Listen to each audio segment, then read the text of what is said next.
अभिलाषा चौहान का आप सभी को नमस्कार। क्रिया और उसके भेद के पहले भाग में आपने जाना कि किस तरह से कर्म के आधार पर क्रिया के दो भेद होते हैं, सकर्मक और अकर्मक। आज हम क्रिया और उसके भेद भाग 2 में जानेंगे कि संरचना के आधार पर क्रिया के 5 भेद होते हैं और जिनकी एक एक करके हम विस्तार से चर्चा करेंगे। सबसे पहले क्रिया के भेद के रूप में पहला संयुक्त क्रिया की मैं चर्चा कर रही हूँ, जिसमें उदाहरण देखिए, रघु जोर से हंस पड़ा।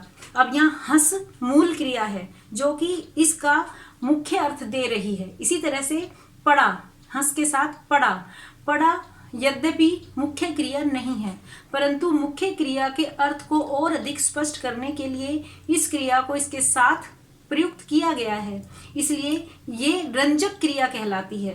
इसको व्याकरण की दृष्टि से या हिंदी व्याकरण में रंजक क्रिया का नाम दिया गया है।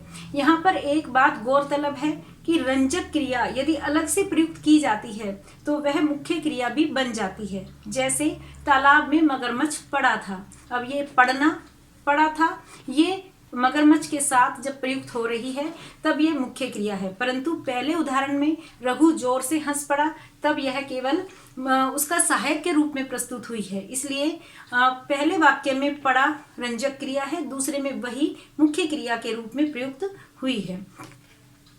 अब संयुक्त क्रिया की जब हम बात करते हैं तो मुख्य क्रिया के साथ साथ कभी कभी कुछ सहायक क्रियाएं भी प्रयोग में लाई जाती हैं। इसी आधार पर संयुक्त क्रिया के हम फर्दर आगे 2 भेद करते हैं, मुख्य क्रिया और सहायक क्रिया। अब परीक्षक पत्र पढ़ चुका है, परीक्षक पत्र पढ़ चुका है, इसमें परीक्षक करता है, पत्र कर्म है और क्रियापद है पढ़ चुका है। इसमें से भी पढ़ मुख्य क्रिया है, चुका है सहायक क्रिया है। तो इस आधार पर हम संयुक्त क्रिया के 2 भेद कर सकते हैं, मुख्य क्रिया और सहायक क्रिया।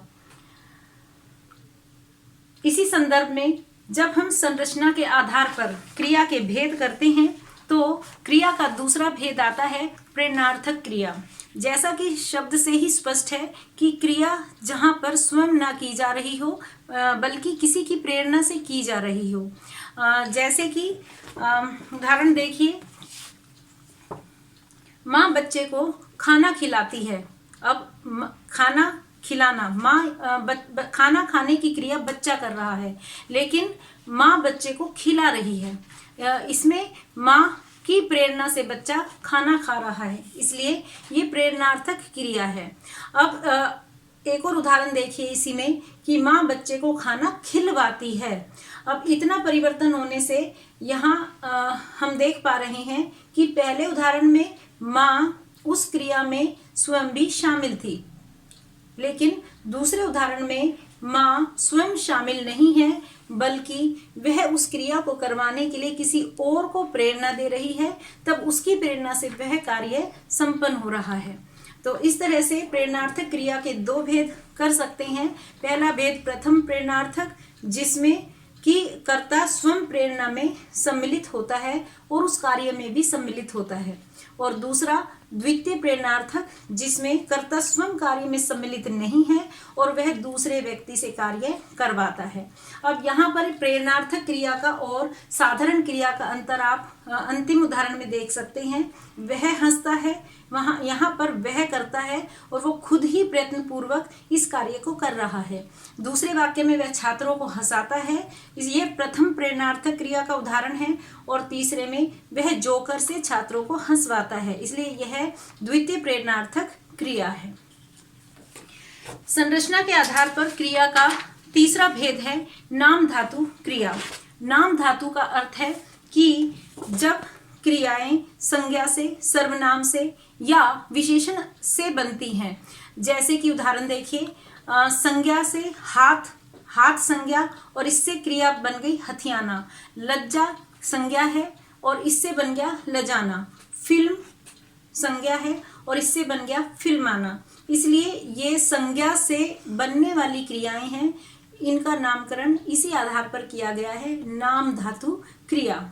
सर्वनाम जैसे आप से बना अपनाना। इसी तरह से विशेषण, विशेषण है अच्छा और अच्छा लगना, पागल या पागल होना। ये क्रियाएं विशेषण के आधार पर बनी हैं। इसी तरह से क्रिया विशेषण है बाहर, और बाहर निकालना यह उस विशेषण से, क्रिया विशेषण से यह क्रिया बना दी गई है। इसी तरह से कभी कभी ध्वनि के अनुकरण के आधार पर भी क्रियापद का निर्माण कर लिया जाता है।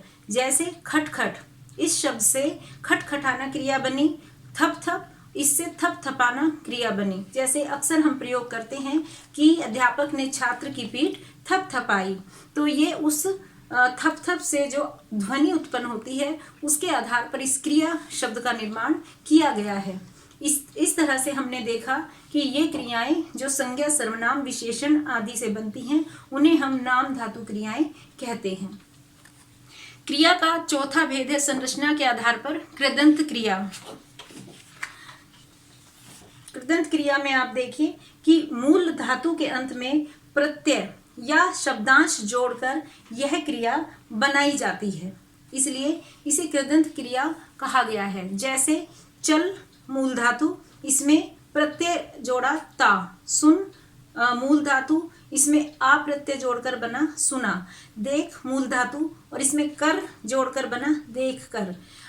इस तरह से जब भी अंत में प्रत्यय या शब्दांश जोड़कर कोई क्रिया बनाई जाती है तब उन्हें हम कृदंत क्रिया कहते हैं।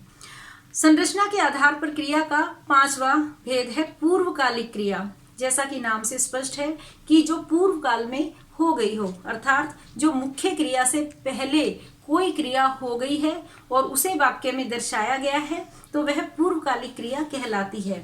मुख्य क्रिया से पूर्व यदि किसी अन्य क्रिया के होने का ज्ञान हो तो वे पूर्वकालिक क्रिया कहलाती हैं। जैसे रमा ने नहाकर खाना खाया, यहाँ पर नहाकर यह क्रिया पहले हो चुकी है, मुख्य क्रिया है खाना पकाया। बच्चा उठकर भाग गया, भाग गया मुख्य क्रिया, लेकिन उससे पूर्व एक क्रिया और संपन्न हुई उठकर। मैं पढ़कर सोऊंगी, तो सोऊंगी मुख्य क्रिया, और उससे पहले जो क्रिया हुई है वह है पढ़कर। तो इस तरह से संरचना के आधार पर हमने देखे क्रिया के 5 भेद हैं: संयुक्त क्रिया, प्रेरणार्थक, और नाम धातु क्रिया, कृदंत क्रिया और पूर्वकालिक क्रिया। आपको सभी ये भेद स्पष्ट हो गए होंगे। क्रिया और उसके भेद के तीसरे भाग में हम क्रिया के अन्य पहलू के बारे में चर्चा करेंगे, जिसका नाम होगा वाच्य, क्योंकि वाच्य का निर्माण भी क्रियापद के प्रयोग के आधार पर ही किया जाता है। तो अगली वीडियो में मिलते हैं क्रिया बनाम वाच्य लेकर। धन्यवाद।